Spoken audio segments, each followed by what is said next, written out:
얼마나 후원하셨습니까? 30만 원입니다. 30만 원이셨고. 이제 아버님하고 배우자의 상이 있어서 2009년 9월 28일에 제 아버님께서 돌아가셨습니다. 그리고 그 후로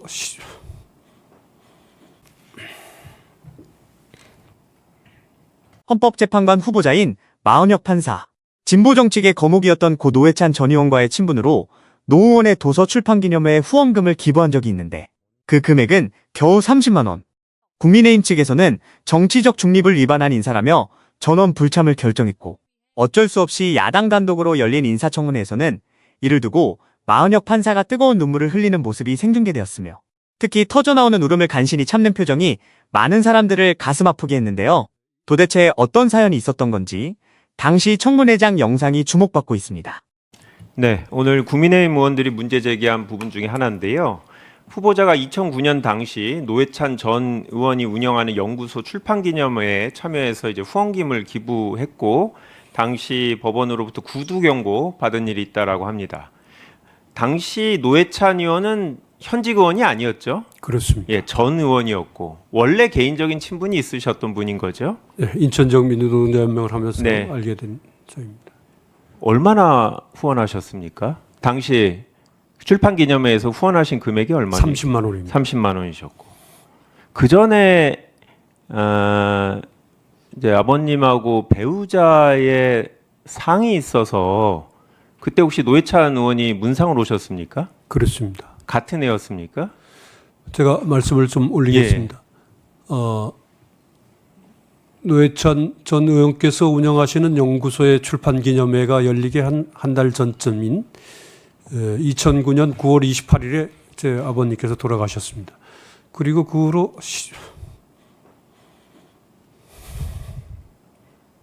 10월 달에 배우자가 10일 후에 예. 제 처가 세상을 떠났습니다.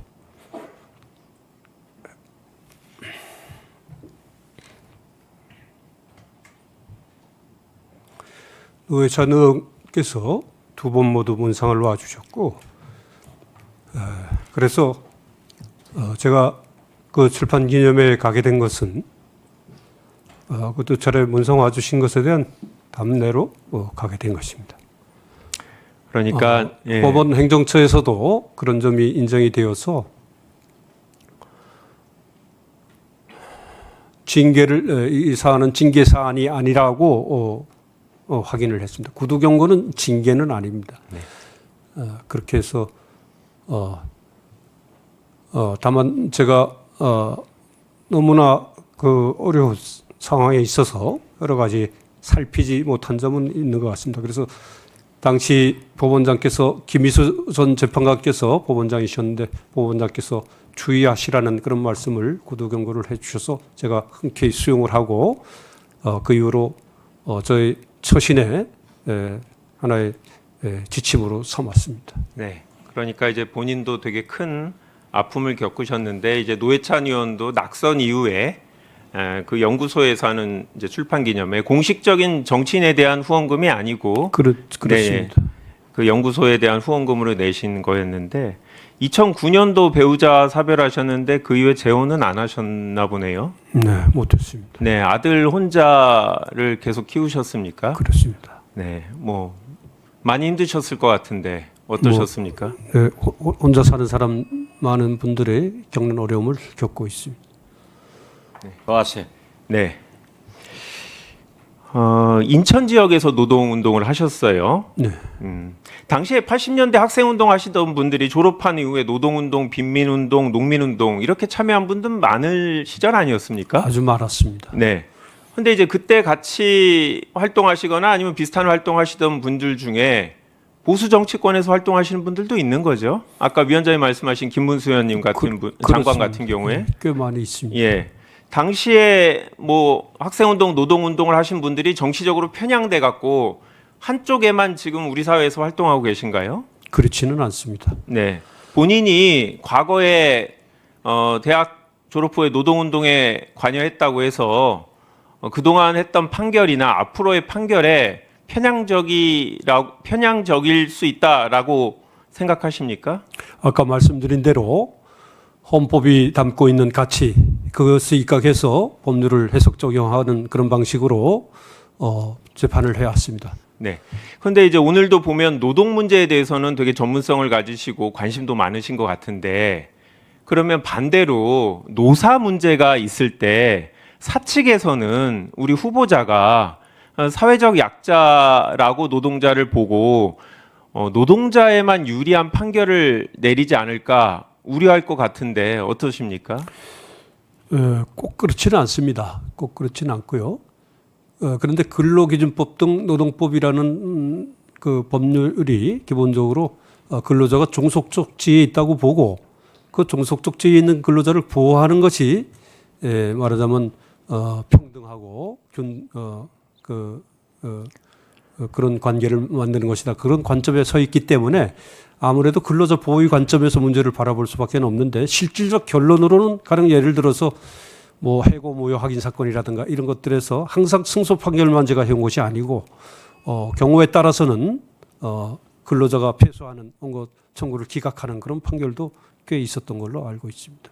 딱 한 가지만 질문하겠습니다. 재산 목록을 봤더니 삼성전자 주식을 딱 한 주만 갖고 계시더라고요. 이유가 뭡니까? 그것은 하도 제가 재산이나 이런 거에 관심이 없으니까 어떤 친구가 주식 투자를 해보라면서 앱을 깔아주면서 그걸 했던 취득한 주식 한 주입니다. 뭐 기업에 대해서 적대적인 생각을 갖고 있거나 뭐 자본주의에 대한 뭐 불인정이라든지 뭐 이런 태도는 아닌 거죠? 저는 기업을 운영하고 많은 사람들을 먹여 살리는 그런 사람들을 항상 높게 평가하고 실제 조정 과정이나 이런 과정에서는 그런 저의 생각이나 이런 것들을 표명을 하고 말씀을 드렸던 기억이 있습니다. 네, 10초가 남았으니까 한 가지 마지막으로 물어보면 다른 후보자들은 헌법재판소에 근무한 경험도 있는데 후보자는 직접적으로 헌법재판 관련 경험이 없습니다. 전문성이 부족할 수 있다는 우려에 대해서는 어떻게 생각하십니까? 저도 원했었는데 헌법재판소에서 근무하는 것을 저도 꽤 원했었는데 받아들여지지 않았습니다. 여러분들은 지금까지 이런 이슈들을 보게 되면 어떤 생각이 드셨나요? 제가 항상 여러분들께 뉴스만 평소에 잘 챙겨보셔도 돈이 된다, 돈을 벌 수 있다고 말씀을 드렸는데요. 그 이유는 제가 지난 5월 초에 여러분들께 뭐라고 말씀을 드렸죠? 지금은 정부가 주목하고 있는 K푸드에 관심을 가져야 한다. 뉴스만 보고 끝내지 마시고 투자 쪽으로 한번 생각해 보셔야 한다 라고 말씀을 드렸습니다. 그리고 나서 이런 썸네일들을 뉴스를 통해서 많이 보셨을 텐데요. 이렇게 정부가 정책으로 밀어주는 산업이 이슈가 됐을 때 정보에 민감한 부자들은 어떻게 생각할까요? K푸드 관련주는 뭐가 있는지, 어떤 종목이 나에게 돈을 벌어다 줄 수 있는지를 생각한다고 말씀을 드렸죠? 그 이유가 뭐냐 하면 부자들이 봤을 때는 이슈가 곧 돈으로 이어지고 이런 이슈들이 돈을 벌어준다는 경험적 확신이 있기 때문에 부자들은 항상 이런 사회적 이슈들을 관심 있게 챙겨본다고 말씀을 드렸습니다. 실제로 제가 지난번에 시청자분들과 함께하는 주식으로 수익 내기 이벤트를 진행했었는데요. 당연히 100% 무료로 진행했고 여기 보시면 저한테 구독이라고 문자 남겨주신 모든 시청자분들께 이렇게 K푸드 관련주 중에 가장 급등할 확률이 높은 한성기업 딱 한 종목을 여러분들에게 추천을 드렸어요. 그러면서 여기 나와 있는 대로 정확하게 얼마에 사야 하는지, 그리고 어느 정도 올랐을 때 팔아야 하는지 이런 부분들까지 자세하게 알려드렸었는데 결과가 어떻게 되었죠? 오른쪽을 보시면 아시겠지만 제가 5월 2일에 문자로 이 한성기업을 소개해드리고 나서 주가가 이렇게 2배 넘게 급등이 나왔다. 그래서 당시에도 굉장히 많은 분들이 제가 드린 한성기업으로 수익을 내셨을 텐데요. 다시 한번 축하드린다고 말씀을 드리고 이번에도 마찬가지입니다. 최근에 정부가 집중적으로 밀고 있는 산업이 해외 건설 시장이고 그 중에서도 K신도시에 대한 관심도가 계속해서 높아지고 있기 때문에 관련 종목들이 부각받을 수밖에 없다. 그 중에서도 정부가 가장 핵심적으로 밀어줄 것으로 예상되는 K신도시 대장주 한 종목에 돈이 몰릴 것이다. 당연히 우리가 이쪽으로 생각해야 한다는 겁니다. 그래서 이번에도 지난번과 똑같이 저에게 신청이라고 문자 보내주시면 정부가 강력하게 추진할 것으로 예상되는 K신도시 정책주 중에 앞으로 대장주 역할을 하면서 주가가 가장 크게 급등할 한 종목을 구독자분들에게 문자로 종목명과 사고 파는 시점을 모두 알려드리겠습니다.